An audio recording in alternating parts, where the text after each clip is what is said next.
Welcome back to Burgundy Drip Gold Trim.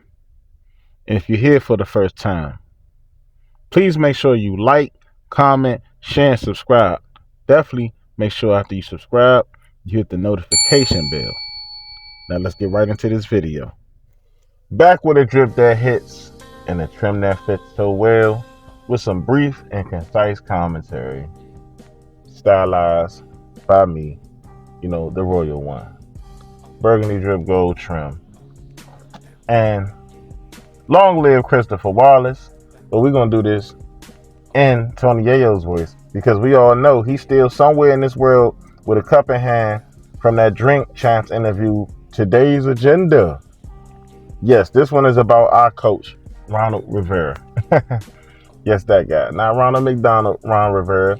But sometimes you may think, or sometimes the things he say, he may need to put that whole uniform, that whole clown outfit on, from him running his mouth and just blurting out everything. Everything does not need to be laid out on the surface flat out for everybody to see. Like, if you throwing something out, call the bulk truck people, have them here on Wednesday. You don't need to have shit out unwrapped and then you got like roaches and stuff and everybody getting to see what goes on in your house. Because it's just not always good to let everybody know stuff like that, because everybody may not understand or get the full context and detail of what's going on, Ron. Now, we all know and we are aware that Sam Howell was taken in the 5th round of the NFL draft, and we all know he was projected on many boards at one point to go number 1, and even some boards that I recently looked back and had to go and revisit, he was number 1 on them. How on those boards? Within the first 16 picks. So, Ron, you know that you got a gem in the draft. You know you got a player that dropped in the draft due to context and some other reasons that I come to later find out. They were saying about his interview, talking about his pre-snap. Well, I feel like a lot of guys who come out of college, they don't have the best interviews and they don't have the best, pre-snap offense. They don't know really how to hot route and, call protections. That could have been cleaned up and fixed his whole rookie year. Maybe there's things that stuff he's seen later on and he was hearing from players that they said, man, you need to give this guy a chance. You need to give him a try. I've even heard from division foes going to Commanders camp, like shout out Mark Holmes, him even getting props about how all 3 of our quarterbacks in the quarterback room last year, Sam Howell looked the sharpest. He had the strongest arm. He was the most accurate. So when you have division foes saying this, and they're like, well, I'm glad he's not going to start. I'm glad he's not going to do this. I'm glad he's not going to do that. Because I attended that last game last year, and I'm going to always say this, by the way. I attended that game to see Sam Howell's debut. So I got to see those 11 out of 19 completions, which should have been probably 14, 15 completions out of 19, but a few of them were dropped. And the look on the receivers' faces after the drop was like, I can't even believe the ball actually came to me where I could catch it and make a play. We have not seen that from quarterbacks prior. As talented as Carson Wentz once was, Carson Wentz never even got really a chance to play with a top receiver till he even got here. He's with Pittman, but Pittman, he's not Terry. He's just not Terry. Like, he has the size or whatever to be like a jump ball receiver, but he's not like a Vincent Jackson, or Mike Evans, like a tall, he's not there. Like, maybe he will be there. I don't know with Anthony Richardson and the young developing quarterback how that would go.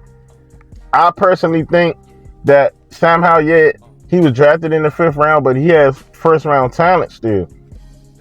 And again, if we're going to hold an interview against him, like, you should be looking more about what he's done on the field and what to clean up. And I think the enemy seeing that, everybody was like, trade for a quarterback. Trade for a quarterback.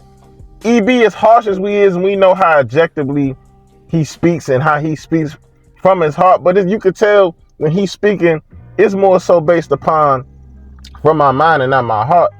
If he saw a red flag on Sam Howell, he would have tried to do more than just get Brissett.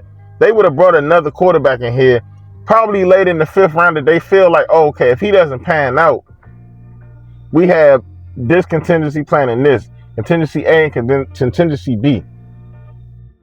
I think EB if he seen a bunch of Pyrus running up the street, a bunch of Don Moves running up the street, he seen a bunch of red flags, he would have definitely threw in the white flag and would have picked up the phone and said, you know what, we need help. You know, he would have called in some help. He would have tried to see if we can get a trade.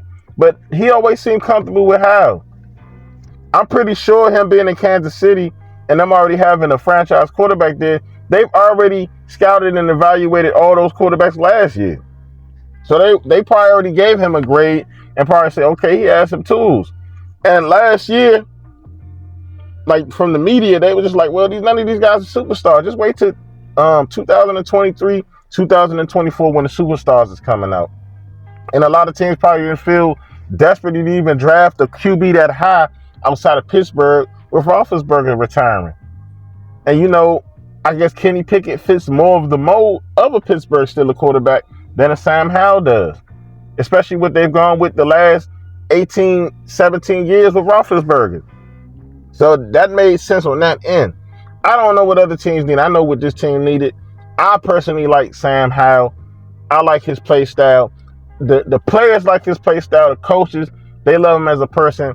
It all fits. It got the drip. It hits and it trim that fits. You hear me? It's all here. It's all there with Sam Howell. Now, mentally, you know, he knows he has to clean up some things. He's held onto the ball in some preseason games and it's caused sacks. And looking back at the film, he could have just dumped it off in the flats. That's something that can be cleaned up. Something that is minor that can become a major issue if he doesn't fix it early on in this stage. A lot of young quarterbacks have that problem. He just has to, you know, he can't always look for the downfield shot. He likes slanging the rock, but he can't always look for the downfield shot. Can't always take the home run, Slim. You got to dump it all. You got to dump it all. Like, I just sometimes wish, for the sake of mankind, pun intended, we could hire Mick Foley.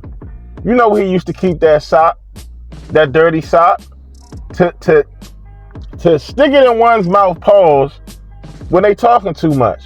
Because if you already aware where that sock is coming from and what it's been through and where it's about to go, if you run your mouth, then the back of your mind, Ryan, you wouldn't say nothing. Why you have to blurt this out?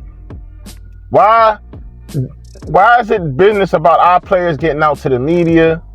About EB, that puts you in a weird position, a compromising position with your players and your staff. And it's like, bro, like, is it like CTE? Like, what's going on?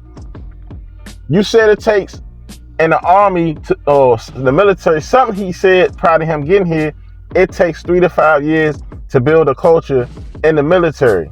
Okay, I gave you the benefit of the doubt last year. That's year 3. This the last year. This the last year if you don't get it right. We already know that. I think we know that, you know that, staff knows that. And I think a lot of people, from what we just seen already from the offense, then that's just a small shade of what's to come. So, yeah, we got to blow out Arizona, too. Like, I know I don't want to get too cocky and ahead of myself, but we got to come in and establish this, bro. We got to establish it. Don't matter. They're tanking, whatever. It's still a game. A game still has to be played. Because you can't use it's preseason. Because if Sam stinks it up, you're like, oh, he sucks. He can't beat Arizona. You can't have it both ways. Detractors, you can't have it both ways. Because I already know what y'all going to say when Sam comes out and look good. And he comes up with 330 yards and probably 4 touchdowns. Oh, he's playing against the Cardinals and all. It's still a game that has to be played. But if Ron knew where that sock came from and where it's going through and where it can go next, if you don't be quiet, maybe Ron would be quiet. Because I have to give the brother his credit. I have to give the coach Ron his credit. When every time he's found a pick and they've been good, they've always hit. He found some blunders as well on the way. But he's found a lot of guys in our secondary that other teams would have overlooked that establishing themselves. They're looking good here. St. Juice. Of course, we love Cam Kerr. We love Derek Forrest. He's found some guys. And even in the secondary, I say we have the best safety room in the NFL. I don't even think it's debatable. And I think we can have a top 5 receiving core if everything goes right. And I think we can have a good running back room as well. If this line can stay consistent as it's been in the last few weeks with the preseason and roll it over to the regular season, I think we're going to exceed expectations in a lot of areas. People don't see us exceeding. They don't see us hurling over, because we definitely have the talent to persevere. I don't give a damn what NFL media pundits say. Some of them having us winning 3. Are you serious? Are you serious? A team that won 8 games with mediocre quarterback play last year, with subpar quarterback play last year, that had a good defense, and we was able to keep the ball rolling when we had the keep the ball rolling and maintain some possession when we had a little run game going, a little short pass game. When you telling me that we can't get better with the quarterback that's more talented than both of the guys we had last year, with a much better offensive play caller? Y'all don't believe that. But anyway, man, I'm going to wrap y'all up, man. I don't want to keep y'all around too much long. Man, get up in that comment section, bro. Man, because I'm really trying to get into that YouTube algorithm since I haven't hit y'all with a video in a while, but that's going to pick back up as well. Like, comment, share, and subscribe. Get into that comment section. If you agree, you cool with me. And if you disagree, please do so respectfully. Till next time, hail to the Washington Commanders. Peace.